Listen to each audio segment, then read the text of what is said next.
Telo, la pala L'Incoronazione della Vergine, opera di Fra Cosimo da Castelfranco al secolo Paolo Piazza, ora spicca nella controfacciata della chiesa di San Giacomo Apostolo a Castelfranco. L'opera, riconsegnata alla città, sarà ora oggetto di visite appositamente organizzate per far conoscere il capolavoro del pittore castellano. Visite guidate organizzate già dal fine settimana dagli allievi del Liceo Giorgione, preparati dai volontari dell'Associazione Amici dei Musei.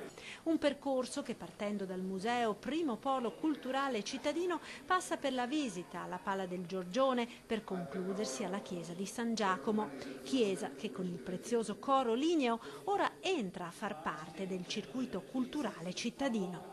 Con la collocazione della pala del Piazza sicuramente la nostra città avrà un notevole slancio culturale, perché potremo mettere diciamo così, a conoscenza del pubblico anche le altre opere che sono dentro alla chiesa di San Giacomo, che vanno ad arricchire naturalmente la chiesa di San Giacomo, che finora erano poco, diciamo così, conosciute.